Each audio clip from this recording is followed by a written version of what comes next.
Hello guys, magandang araw. For today's video is, ituturo ko sa inyo kung paano ba pagkakitaan si Lazada at Shopee sa pamamagitan ng isang FB page lamang. So, first, ipapakita ko kung magkano na ba yung earnings ko dito sa Lazada. So, ito yun guys. Papasilip ko sa inyo kung magkano na yung earnings ko sa 7 days pa lang. So, ito yun. So, meron na siyang earnings na 179 US dollar. So, calculate natin yan. 179 times 55 kasi 55 yung peso. So, US na. So, equals 9,845 pesos. So, ganito kalaki yung kinita ko sa 7 days pa lang sa pag-advertise lang ng product galing kay Lazada at kay Shopee. Guys, kung nalilituhan kayo kung bakit ako nagka-earnings sa pamamagitan lang ng pag-advertise ng mga product ni Lazada at Shopee. So, ganito yan. Ito yun guys. Ito yung isang sample ng mga page na nagbibenta. So, ganito. Si Nike shoes. So, ang main purpose dito is bakit ba kumikita? Bakit ka ba nagka-earnings? So, ganito yan. Is, naglagay siya ng mga link at description.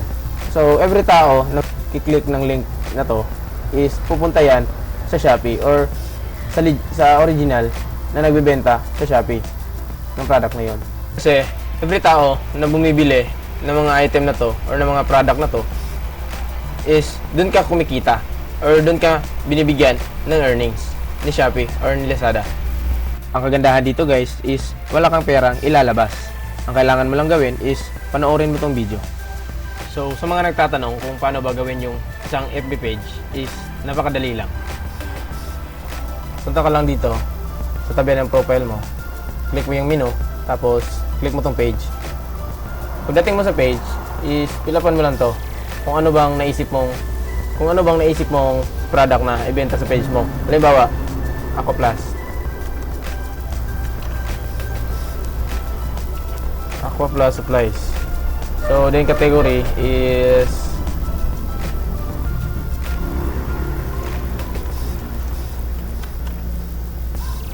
wholesale supply store. Parang ganon. Then, yung bio, optional naman. Pwede nyo nang hindi lagyan. So, meron na tayong name guys. So, ito yun guys. Pagtapos ka na mag-fill up dito sa page name, then sa category, proceed tayo sa next. Dito sa next is maglalagay ka ng phone number mo, email, then location, then city, then zip code. Pag natapos mo na ma-fill upan yan, proceed ka na sa next. Dito sa next is ma-add ka ng profile, then cover photo. Dapat yung ipo-profile mo is related sa product na ibibenta mo. Kagaya ng Aqua Plus din. So maghanap tayo ng Aqua Plus supply dito.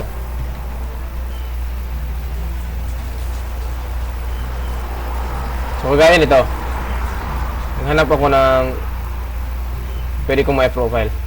So, click mo lang yan, save mo lang sa PC mo. Then, punta ka sa page mo. Then, add. Then, download. So, yun guys, meron na tayong profile picture. Then, pangalawa is maglalagay tayo ng cover photo. So, maghahanap naman tayo dito.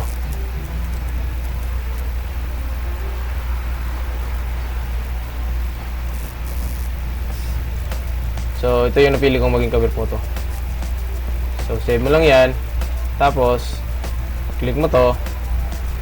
Tapos, download mo dito. Oh, so yun guys. Meron na tayong profile picture. Then, cover photo. So, proceed tayo sa next. Dito sa next is may nakalagay na lagyan mo ng WhatsApp number. So, optional naman yan. Pwede mo na hindi lagyan. So, skip na natin yan. So, dito, pwede ka na mag-invite ng friends mo. So, yun. Then, proceed tayo sa next. Then, wala ka nang gagalawin dito. Then, done. So, yun guys. Meron tayong isang FB page. So, ganun lang kadali sa paggawa ng isang page. Pagtapos ka na gumawa ng isang Facebook page is punta tayo dito sa Involve Asia. So, sino ba tong si Involve Asia? So, si Involve Asia is siya yung naghahawak ng malalaking e-commerce business dito sa Asia. Dito sa Philippines is hawak niya is Lazada at Shopee. So, magdi-discuss ako nito or maggagawa ako ng tutorial about Involve Asia sa susunod na video. So, abang-abang lang kayo. So, first step is, punta ka dito sa login. Click mo yan. Pagkatapos mo mag-click is, mag-create ka ng account. Halimbawa, lagay mo yung email mo. Then, password.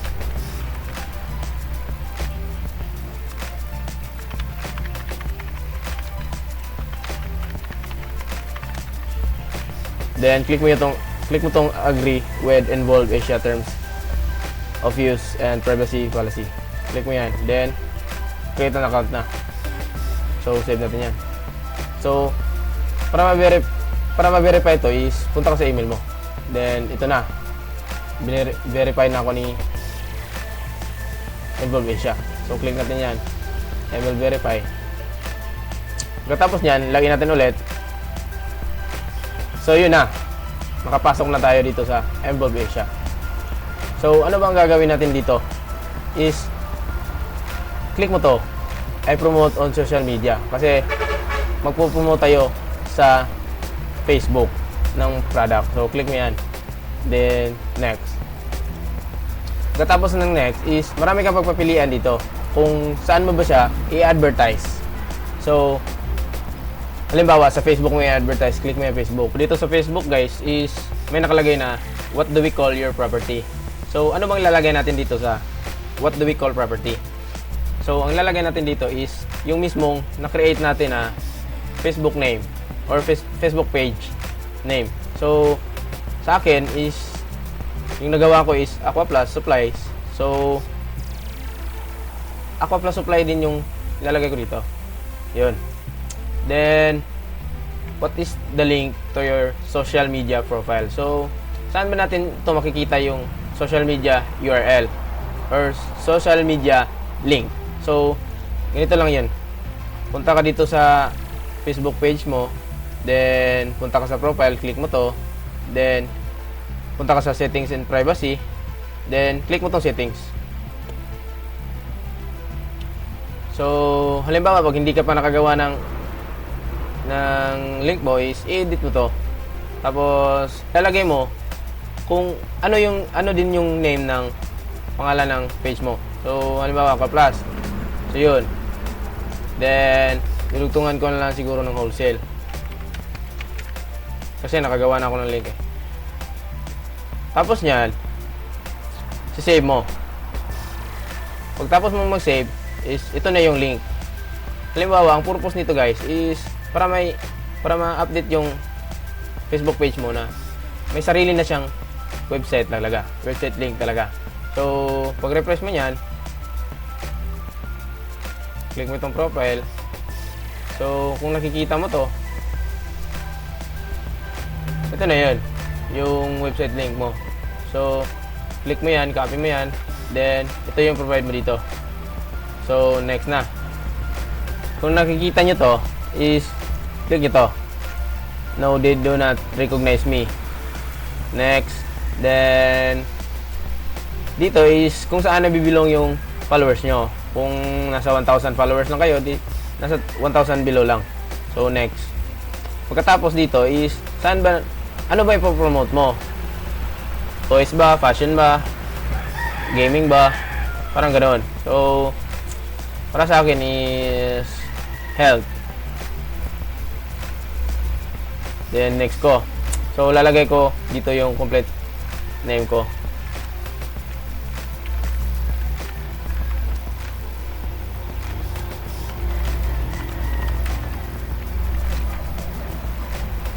Then syempre Philippines.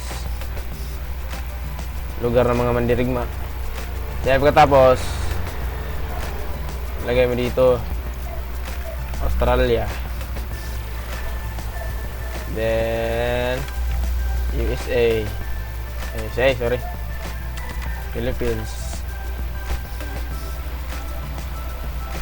So, dito sa choose your currency is lalagay natin dito is United States dollar rate. So, click natin yan. Then, pagkatapos nito is so, yun na. Submit na natin to. So, pagkatapos natin masubmit to is ito na yung profile.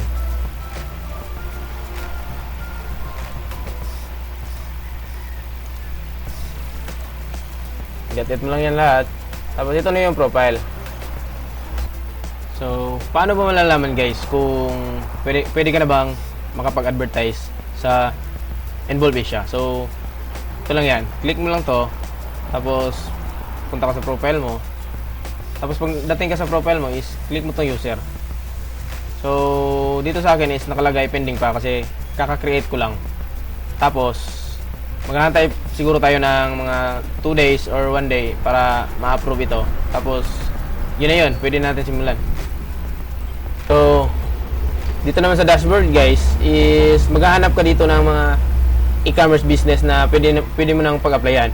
So, katulad ni Lazada. So, si Lazada is naka-apply na ako. Is, kiklik mo itong apply. Then, kung gusto mo makita kung ilan bang percent na pwede mong kitain kay Lazada. So, click mo yan. Click mo to. Then, nakalagay dito is up to 12% commission. So, malaki yun. Every product yun, 12% commission. Then, isa naman is si Shopee. Try natin.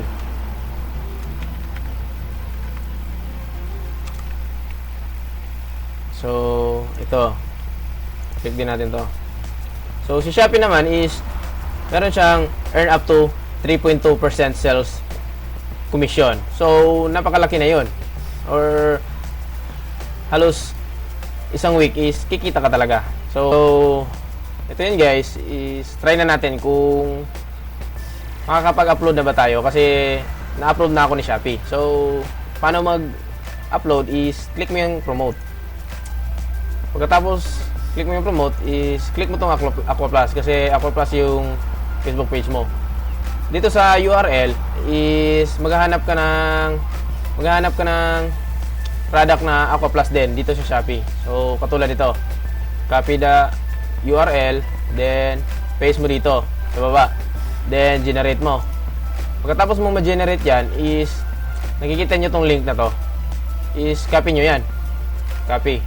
Kasi yan yung link na binigay ni Shopee para rekta na sa kanila pag merong tumitingin na customer sa Facebook page mo. So, copy mo yan. Pagkatapos is punta ka sa Facebook page mo. So, ito yung Facebook page ko. Upload na photo. Then, so, kung naalala nyo to guys, itong link na na-generate natin kanina. So, ito yung i-paste natin sa description din. Tapos, maghahanap lang ako ng photo dito. Magda-download lang ako. I-download ko to lahat. So, kung tapos ko itong ma-download lahat is i-upload ko dito. Yan. I-click ko lahat. Then, open. So, meron ako mga picture. Pagkatapos sa picture is kakopy ko na din tong description. Pagkatapos ko itong makopy description is yun. So, publishin natin yan. So, pagkatapos ma-publish mo yan guys is ito na yun. Ito na yung product na sinasabi ko na pwede mo nang mapagkakitaan ng pera. So, kapag meron kang customer or meron kang client na nag-visit sa yung page is pag clinic niya ito, yung link na ito is redirect na yun sa Shopee. Katulad nito. Tapos kung mayroong bumibili dito na product is meron kang percent. Yun na yung 3.2 na binibigay ni Shopee. So yun guys, ganoon lang kasimple. Ganoon lang kasimple kumita ng pera sa Shopee at sa Lazada. Subukan nyo. Napaka-effective niyan. Kikita talaga kayo. Then, kung hindi pa kayo nakapag-subscribe sa YouTube channel ko is pag-subscribe na lang. Then, kung meron kayong hindi masyadong naintindihan sa tutorial ko is pwede kayong mag-comment down below sa YouTube video. Maraming salamat.